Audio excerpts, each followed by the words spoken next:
In today's episode, I'm adding water to my rotary engine to make more power. Let me explain how.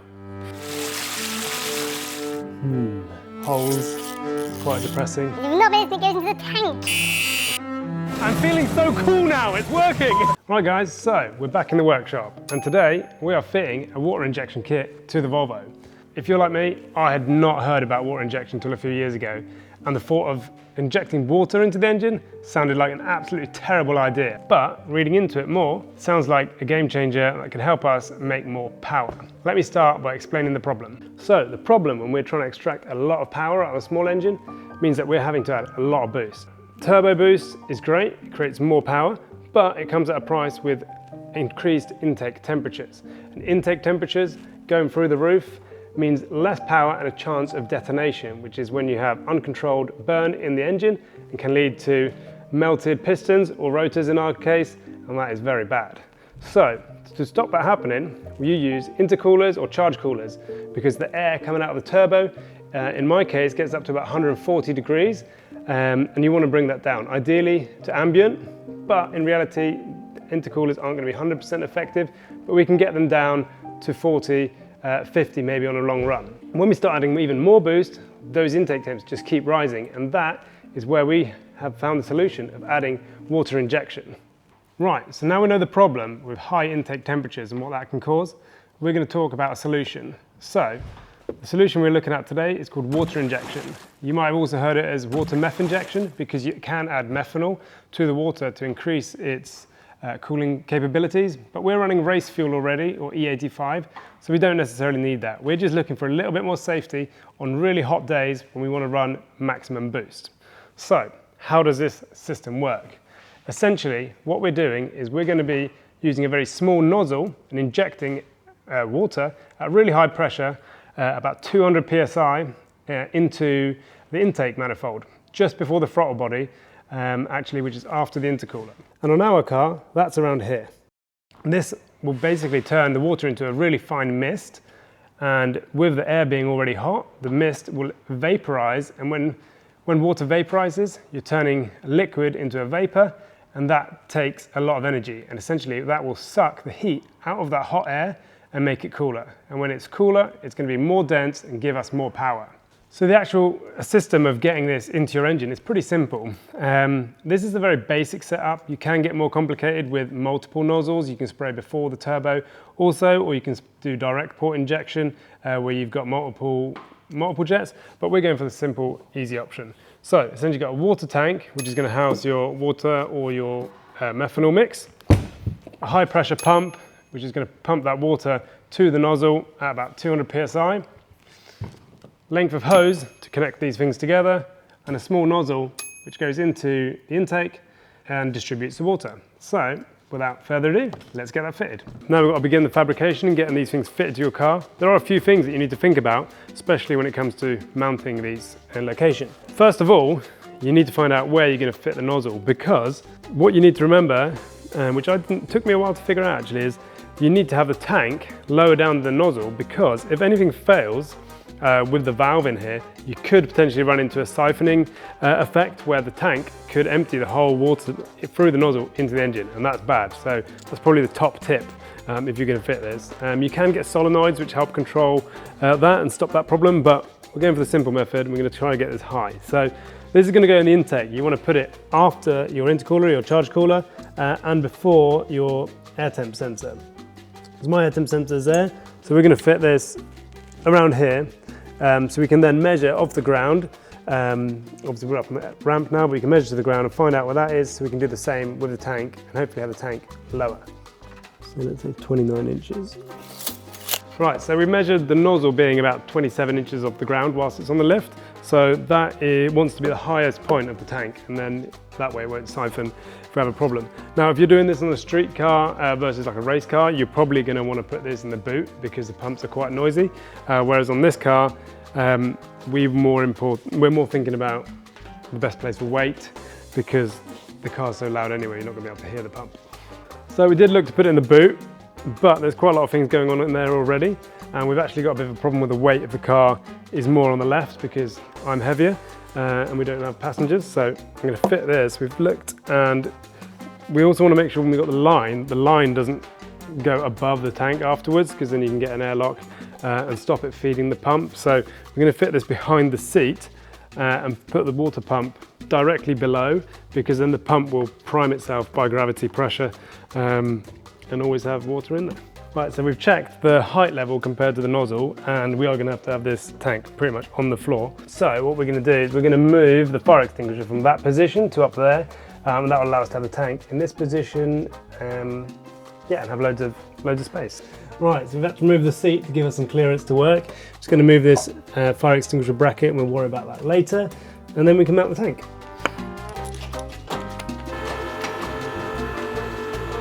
Yeah, go.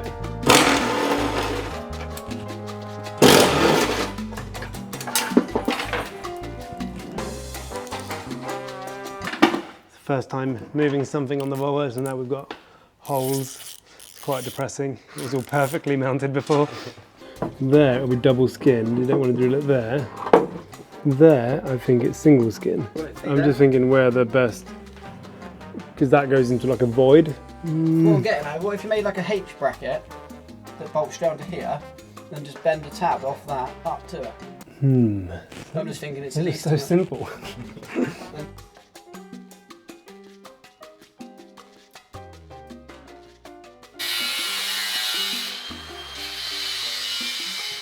Probably should note that if you are going to run methanol injection, which shouldn't be flammable if you mix it 50-50, but if you get it wrong, you could make it flammable.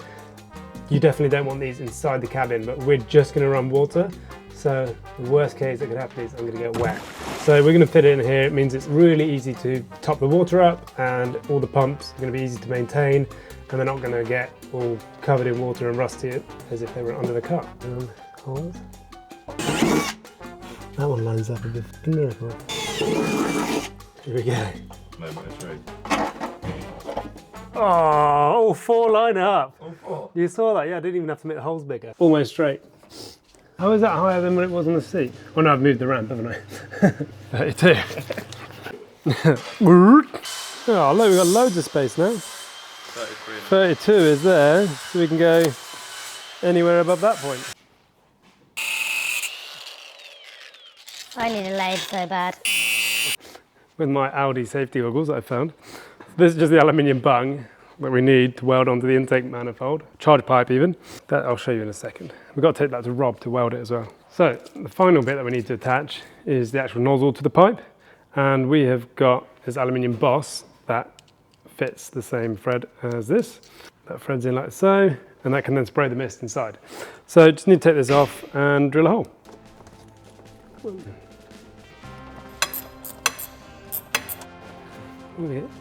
Oh.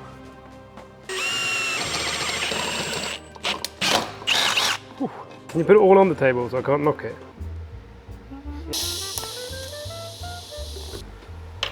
See if it's square. Thousands. Look at that. It's almost like it was made to be like that. That looks good, to be fair. The shot. Right, so as you can see, we've test mounted it, checked it. Now we're going to weld it fully, get the mount on there, and then we just need to do the hosing. I'm locking up. Stop me in my middle of my weld, mum.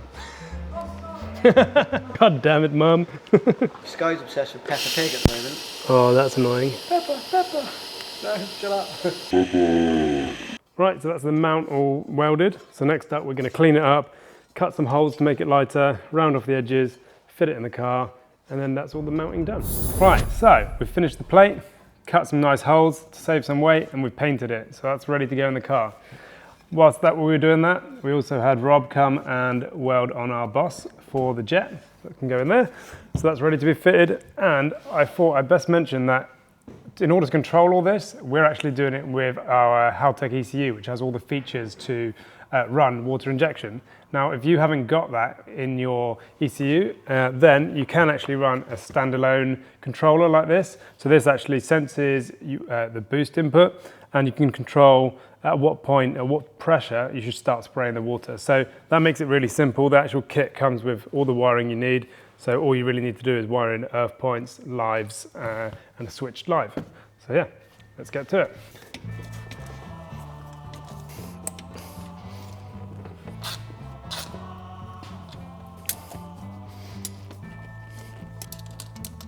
Right, so now we've got the pipe work on, we can fit the jet. He says as he cross-threads it completely. Right, so whilst we were doing the fabricating, we also ran the lines for the water. So we've connected that up to the nozzle now, and that runs to the pump inside. So now we've just got to fit the tank back up. That's got a quick connect push fit mount here. Oops, and goes straight to the tank. It just pushes in like so. And now we just need to add water and test it.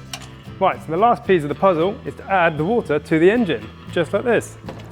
Wrong! Wrong, you've not been listening. You've not been listening, it goes into the tank. Right, so the water goes into the tank.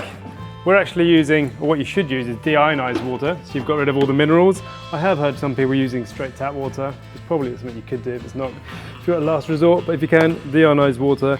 For me, it's really easy because we use this in all the forklift batteries, so we got it in stock. So that's the first part of this video done. We've installed the product. We're now going to test it. We've actually put a manual test in place so we can actually test prime it above 2,500 RPM. We're going to fire the car up, take it outside, see if it's going to fill up the smoke otherwise.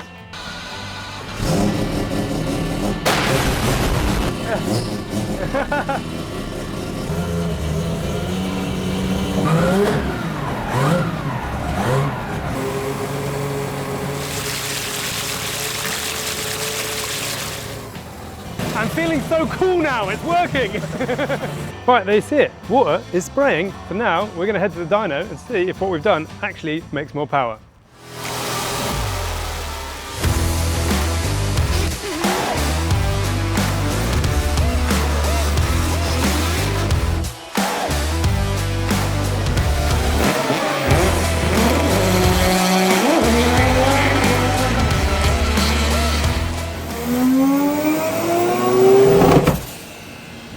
Right, so we're here at the dyno, it's set up. We've done some runs to get it all configured, ready for testing the water.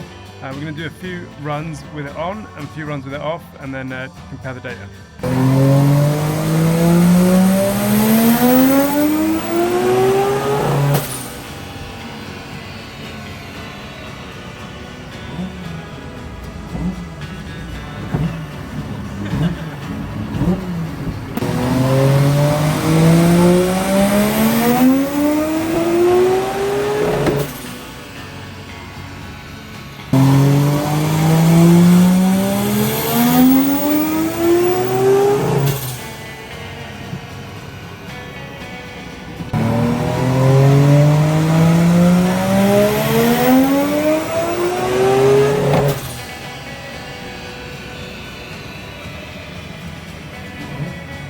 Right, so we've just done one run without the water and one run with the water. Now, these runs are actually showing really similar. There's like 1 horsepower in it when we're spraying the water. But the reason these graphs are so similar is because we're running race fuel and we're already at a pretty safe level. But the difference between the two runs is you can see that in the back end when we check on the data logs, and when we're hitting max boost, we're dropping air temperature significantly, which is going to keep the car safer for longer. Another thing to bear in mind with this kind of experiment in the dyno is that we've got a really safe environment. We've got lots of airflow and we're doing power runs. Now when we're drifting, it's going to be a lot hotter on days, and that's where the water is really going to come into its own. We're going to be able to control the amount of water we spray depending on temperature. So on a hot summer's day when the intake temperatures are higher, we can put more water in, and that's going to keep it performing as if the day was cool. It's going to make more performance and keep engine bay temperatures down, and everything's just going to be so much happier. Right, that's it for this video. If you like that, don't forget to comment, subscribe, do all those good things. Next up, we've got LZ World Tour. We're going to be driving against Kevin. That's another reason we were on the dyno today. So we wanted to have more horsepower than him, and I think we're left with 100 more. Maybe not talking about torque though. But yeah, hopefully see you there. Cheers.